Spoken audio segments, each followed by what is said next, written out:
meus queridos irmãos.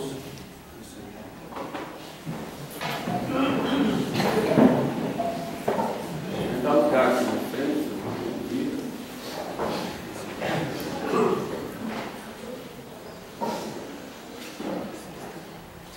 Nosso Senhor expressava muito sua doutrina através de pequenas histórias que ele chama de, o Evangelho chama de parábolas. Parábola significa comparação, comparações, e daí tiravam os seus ensinamentos e falavam uma parte doutrinária, uma parte moral. E a parábola que acabamos de ouvir, a parábola do banquete, está também lá em São Mateus, capítulo 22, ela se refere, em primeiro lugar, aos judeus, que tendo chegado ao tempo messiânico, rejeitaram o Messias e rejeitaram o reino que Jesus Cristo, Filho de Deus, veio trazer para nós. Mas alegoricamente, simbolicamente, podemos entender essa parábola também aplicando a nós, que não somos judeus, mas somos católicos e somos todos convidados a esse banquete. Então, peguemos alguns pontos de reflexão e vejamos em que podemos aplicar a nossa própria vida. Primeiro, um pai mandou convidar os seus amigos para um banquete, fez um grande banquete, mandou convidar os seus amigos para participar do banquete das bodas de seu filho. Chamou alguns amigos e todos prometeram ir, mas a hora que o banquete estava preparado, cada um começou a se excusar. Evidentemente eram muitos, mas nosso Senhor coloca 3 tipos de excusas, 3 tipos de pretextos para eles não participarem do banquete. O primeiro disse: comprei um sítio e tenho que ir ver. O segundo: comprei uma junta de bois que eu tenho que experimentar. O terceiro: me casei e não posso ir.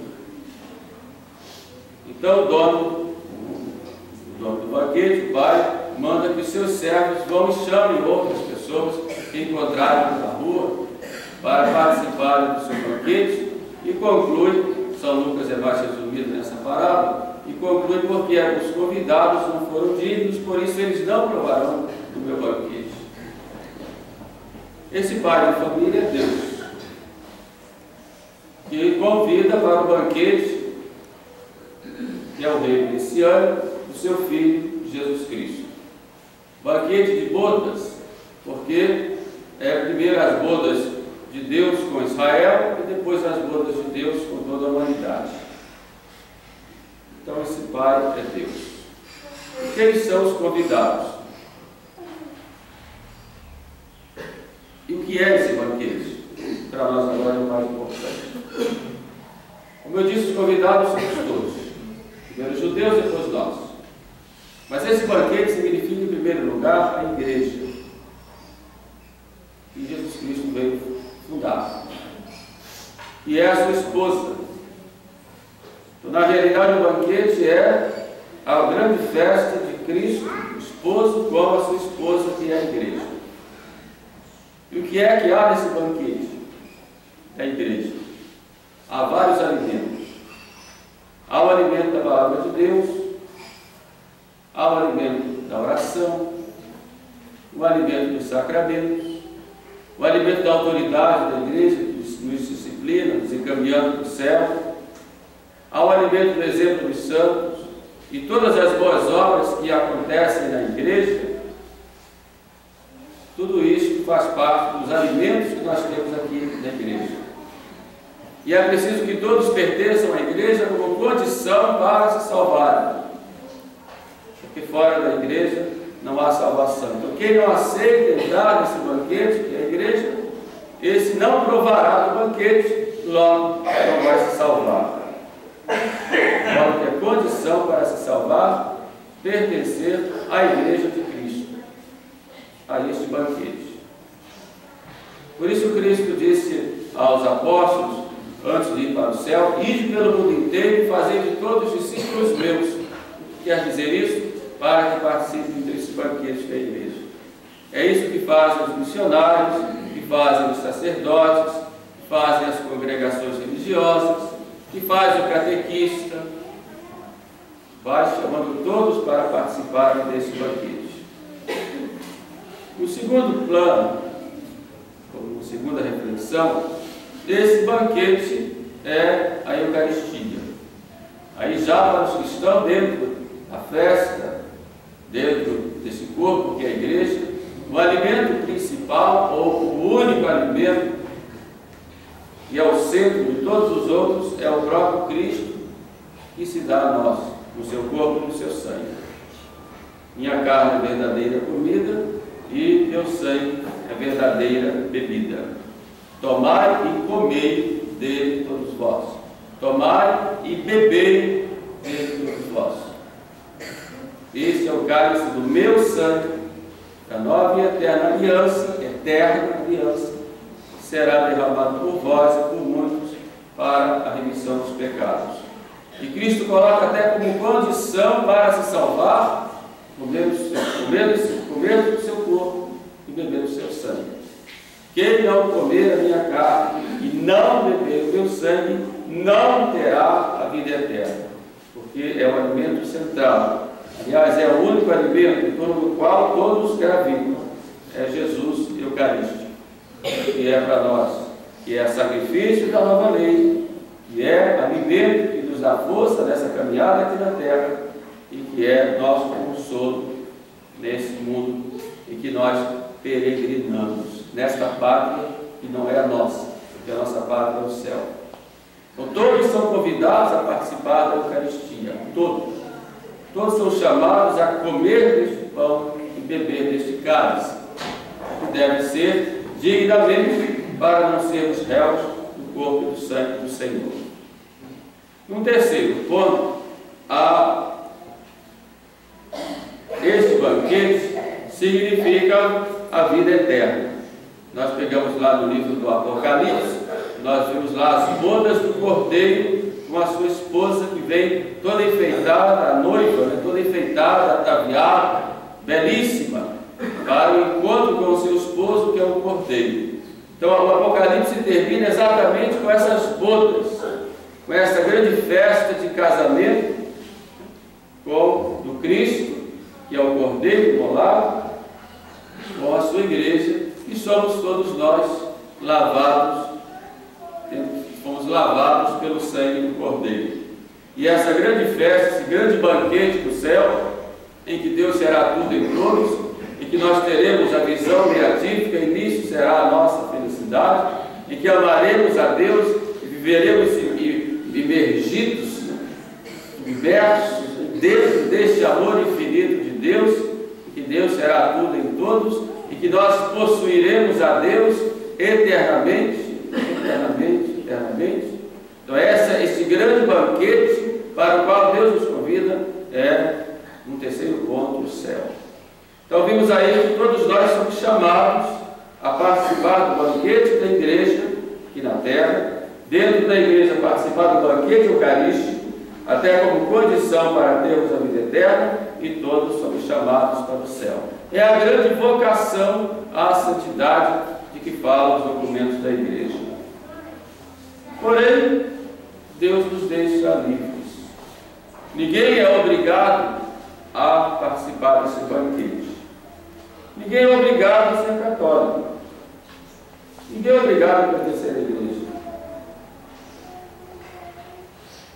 A palavra grega que significa vai lá e faze os outros entrarem, como a tradução da Vulgata Latina, compele os outros que estão fora a entrarem da igreja. A tradução do grego, e o Novo Testamento foi escrito em grego, significa não esse compele, esse obriga, mas tem o sentido de persuade, quer dizer, convence a entrar.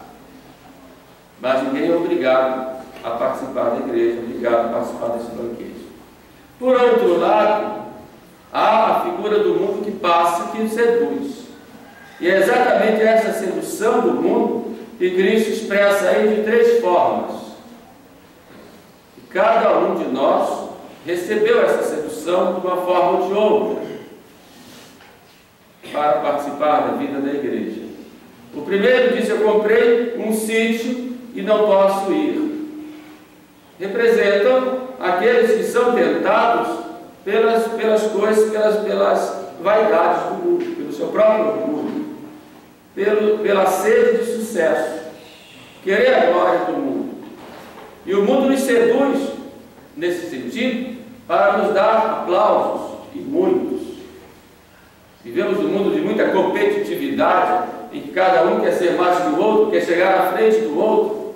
Isso a gente vê no ambiente de trabalho, em que há muita inveja, muito fuxico, muita fofoca, muito espírito de competição, e cada um querendo atingir sua meta, e os treinadores dos funcionários procuram de toda forma mostrar para ele que para ele ter sucesso ele tem que deixar tudo, deixar a família de lado, deixar a igreja de lado, senão ele não vai ter sucesso. E como os jovens hoje são atraídos a ter esse sucesso, ver esse glamour que o mundo coloca, e por causa disso pisam uns dos outros e se esquecem dos valores principais. E nós temos essa escala de valores, primeiro Deus, depois as outras coisas. Mas o mundo seduz através desse sucesso, que as pessoas querem ter um sucesso, um poder a todo custo, e nessa sede de poder não se importam de mentir, de maltratar, de pisar nas pessoas, de serem injustos, é porque querem um poder e não querem de maneira alguma deixar esse poder. Uma espécie de carreirismo e uma corrida muito grande para subir, sem nenhuma preocupação moral. Isso atrapalha as pessoas a participarem da igreja, porque não vão ter tempo e vão achar que Deus é para segundo plano. Isso acontece na família, como eu disse, acontece no trabalho, acontece na igreja, acontece na sociedade, acontece nos meios políticos. E como acontece, pessoas que estão no poder, muitas vezes, mentem, corrompem, compram as consciências, porque não querem deixar de dominar. Por isso temos que ter muito cuidado quais são os valores principais da nossa vida. O que é mais importante para mim? Estar por cima ou servir a Deus? No segundo momento, ou segundo grupo, diz: eu não posso ir ao banquete porque eu comprei 5 juntas de bois e vou ter que trabalhar para cuidar dessas juntas de bois, vou ter que treinar, etc. Comprar 5 juntas de bois e ir lá para o roçado dele, para cuidar lá, não tem problema algum. Mas agora o mais importante é o banquete. E qual é o mais importante na nossa vida? É claro que todo mundo aqui tem que trabalhar, ganhar dinheiro, manter sua casa, tem que viver dignamente. E é indigno um filho de Deus passar necessidade.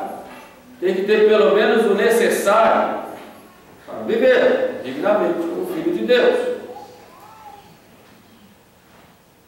Dignamente. Mas Deus está em primeiro lugar. E você não pode, de maneira nenhuma, colocar o dinheiro ou os bens materiais acima de tudo.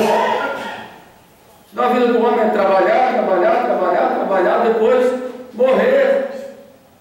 É só isso.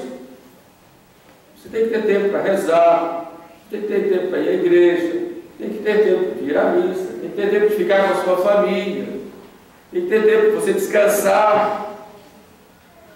Participar desse banquete que é a igreja, se você vai só trabalhar, você nunca vai participar da igreja. Você nunca vai comer desses manjares deliciosos que a igreja te dá. Mas essa sede de dinheiro, de ter bens materiais, o homem não precisa de muita coisa para viver, não, meus irmãos. É necessário, lógico, tem com dignidade. Mas o que Deus dá de supérfluo para nós, que dá mais do que nós precisamos, dizem os santos, é nosso, nos pobres, e é para fazermos o bem aos outros. Mas muitas vezes essa sede desenfreada de bens materiais impede as pessoas de cuidarem das coisas de Deus. Então preciso tomar cuidado qual é o nosso objetivo na vida. Um terceiro ponto, e nos impede também de participar desse banquete, é a sede desenfreada de prazer. Nesse ponto nós somos muito fracos, porque por causa do pecado original, há uma desordem em nós. Havia uma perfeita ordem quando Deus nos criou, quando criou Adão e Eva. O corpo sujeito à alma, a alma sujeita a Deus. Mas com a queda de Adão, e todos nós recebemos essa triste herança, há em nós uma desordem. Então há a carne que se revolta contra o Espírito. Então o prazer que Deus nos deu, e é bom, eu sinto prazer em comer uma comida gostosa, em ouvir uma música, em ver uma paisagem bonita, e o próprio prazer que Deus deu para o homem e para a mulher, para a união carnal dentro do seu plano, tudo isso é perfeitamente normal, porém, dentro do plano de Deus, dentro da ordem que Deus colocou. E se nós desordenamos isso, vamos fora da ordem, colocamos isso acima dessa ordem estabelecida por Deus, aí vem o pecado. E os valores começam a cair. E é por causa dessa sede desenfreada de prazer que as pessoas se perdem. Daí vem os adultérios, vem a fornicação, daí vem a gula, vem o alcoolismo, vem a droga. Perda total de sentido do prazer que Deus deu para nós. Culto ao lazer. Hoje existe um culto ao lazer, como se o lazer fosse um Deus. O culto ao futebol, como se o meu time fosse um Deus. Chega ao ponto de quando perde, sair pelas ruas quebrando as coisas, etc. Porque é como se fosse um Deus que caiu. Não admito isso. O culto ao sexo, como se fosse um próprio Deus.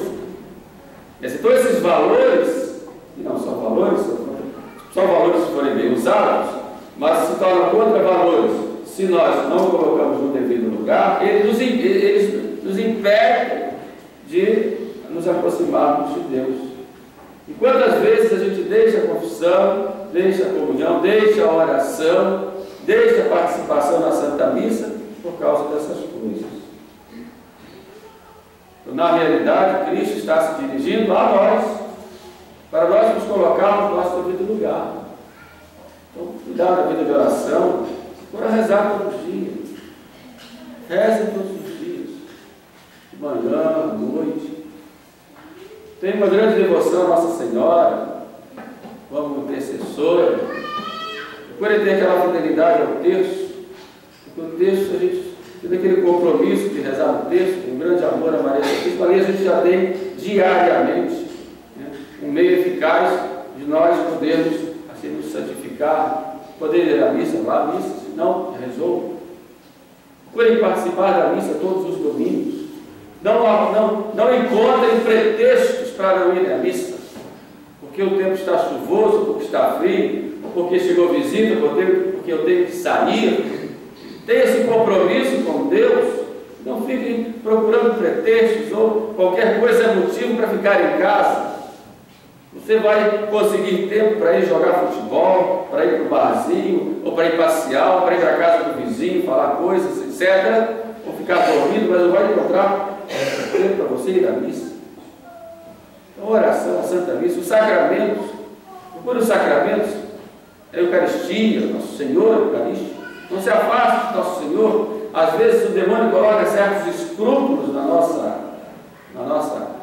alma, dizendo: eu não sou digno de comungar, então se afaste da Eucaristia. É claro, se está de pecado grave, não vá para confessar, ter a graça de Deus. Mas não sendo assim, procure comungar com frequência, poder se encher da graça de Deus. Procure os sacramentos. Isso vai, procure participar da vida da igreja. Participar da vida da igreja. Porque você tem um compromisso com a igreja.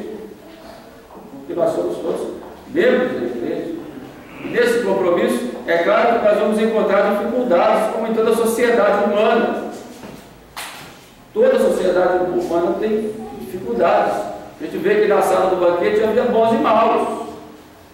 O bom pode se tornar mal se não for fiel, o mal pode se converter. Todos estamos nesse mesmo banquete. Precisamos ter paciência uns com os outros, para que assim a gente possa crescer no amor de Deus. E nessa participação, a gente poder alcançar a vida eterna. Até que, dentro desse grande banquete que é aqui na terra, nós possamos um dia participar do banquete celestial, do banquete das bodas do Cordeiro lá no céu, e isso para sempre. Então vamos procurar tomar um cuidado e nos perguntar o que é que está me atrapalhando, me impedindo de participar mais deste grande banquete que Deus me oferece na sua igreja. Será que eu estou dentro de mim com alguma limitação, ou por causa dos meus defeitos, ou dificuldades, ou dos meus maus juízos, ou porque eu estou muito preocupado com o meu jeito de ver as coisas, ou porque eu não estou tendo tempo, porque eu estou tão ocupado com essas coisas? O que é que está acontecendo na minha vida para participar mais deste grande banquete e assim preparar o banquete celestial? Isso é que me importa. Então vamos esse dia, começamos agora o tempo depois de Pentecostes. Aliás, começamos semana passada com essa disponibilidade. Agora a igreja vai nos orientando, alimentando a nossa esperança. Daí o padre vai usar paramentos sempre verdes, né? Alimentando essa esperança